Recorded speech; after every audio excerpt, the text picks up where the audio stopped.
Okay, so today we're going to talk about COPD, and with COPD, this is when the lungs aren't able to, or they have like a decrease in OT excretion. So there's kind of two types of COPD. So there's one called emphysema, and then there's another one called chronic bronchitis. So when we think about emphysema, they're often thin physically and then cachexic. So with emphysema, you're constantly breathing out, which means you're always kind of burning calories. And so oftentimes they have this thin appearance. And emphysema is just the damage of the air sac or alveoli, and they have elevated CO2 just because they're constantly breathing out, and over time they can see a decrease in O2. And the more often that they're constantly breathing out, they cause damage to their lungs, and then it actually gets stuck in their lungs. So even if you exhale, there's not as much CO2 coming out. And then in terms of bronchitis, it's kind of like the opposite, where you'll see more overweight, and you're going to see edema. And with bronchitis, it's kind of like that blockage and damage to the bronchs, and that infection there. So there's going to be some damage in the lungs, which causes CO2 production to be impaired. So there's an elevation in that, and then over time you get the less O2 as well.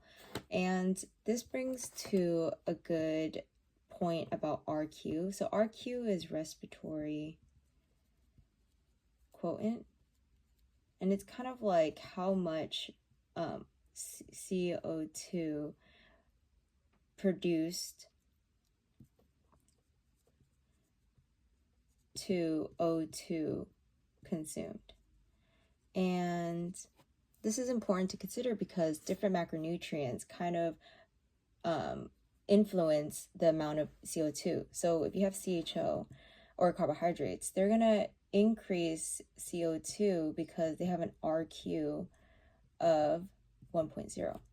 And with proteins, they're going to also kind of increase CO2, but at a lower rate than carbohydrates because they have an RQ of 8.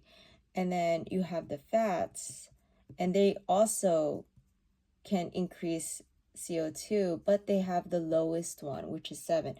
And this is ideal for COPD because there's that lesser RQ. Although there is an elevation of CO2 because they have impaired lungs, but it's going to be a difference in how much they have to work when they consume these macronutrients. So for MMT, you want to have a high fat diet, high protein diet. For those who are kind of malnourished and have a low body weight, you want to increase kcals, or you want to maintain if you are on the overweight side.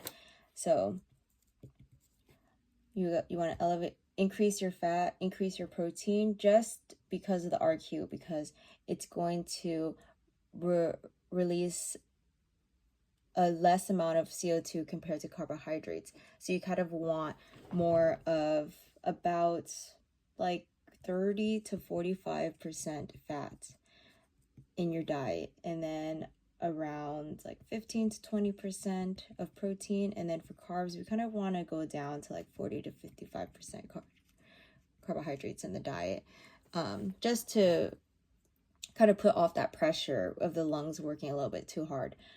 And so the thing about COPD is that it can lead to other conditions like ARDS and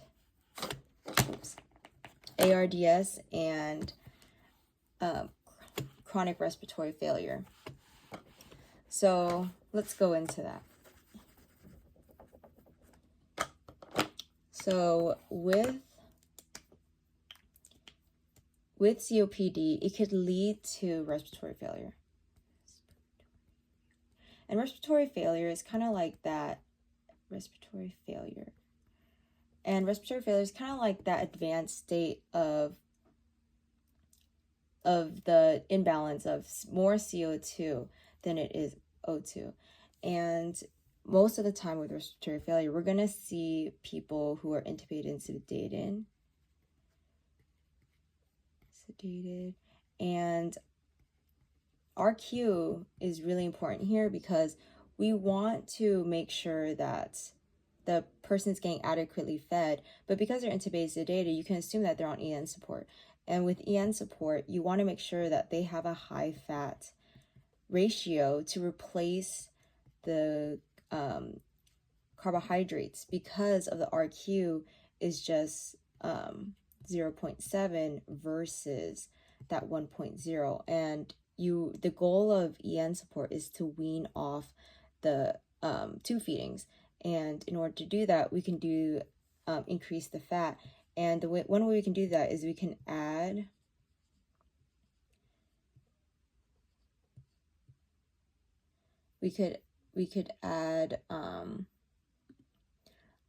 a fat emulsion to the tube feedings, and that can replace some of the carbohydrates. And the goal here is to not overfeed, because our goal is to wean off the ventilator, and overfeeding can just cause further complications and put more pressure on the lungs. So that is that. And then, so we talked about respiratory failure. Now we're going to talk about ARDS. So ARDS is acute respiratory distress.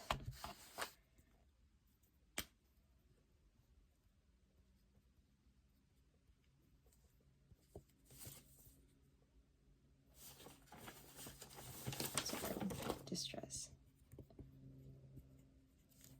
So with ARD, we're going to see something similar. So often people on ARD, they're also intubated and sedated.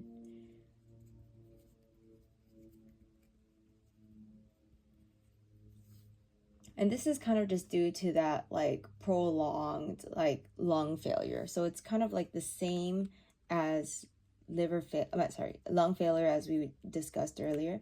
So we want to make sure that we initiate it within 24 to 48 hours.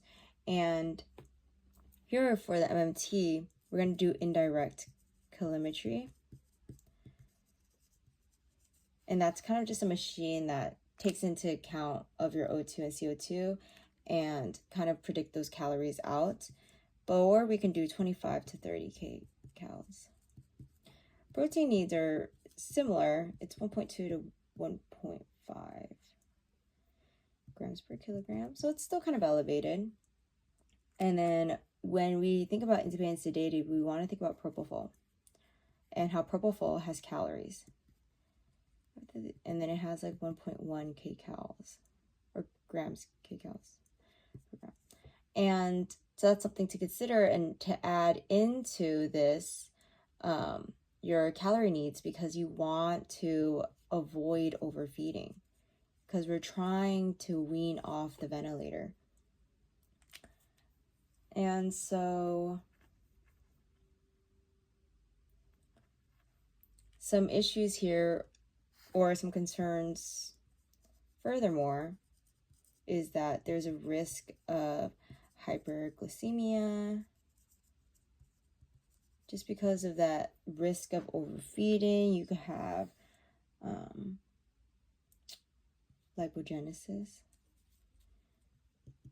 Since there's not enough calories to break down, they're going to break down the fats and make them into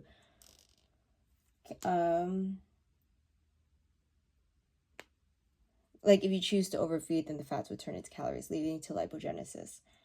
And then let's see. So we want to Yeah, so we kind of, I guess, a little bit overview. So you want to initiate the EN early. You want to make sure that it's low carb or limit CHO. You want to increase the fat. So here's the time when you can use the fat emulsion into your EN support so that we can replace those carbohydrates. We want to avoid overfeeding. It could lead to hyperglycemia, lipogenesis, and then therefore reduce the likely or delay the weaning off the ventilator. And then, yes, and then proteins are kind of moderate here. So yeah, so that as in kind of like wrapping it up, COPD, it's kind of like the first stage, and it can progress to respiratory failure or ARD, and that can lead to being on tube feeding, being intubated and sedated. We want to think about propofol. We want to think about the RQ, making sure that we're having a low carbohydrates because that can increase CO2 production, therefore increasing the stress on the lungs and therefore prolonging getting off the ventilator. And our goal is always to kind of move towards, you know, transitioning off the EN support, going back to regular diet. And yeah,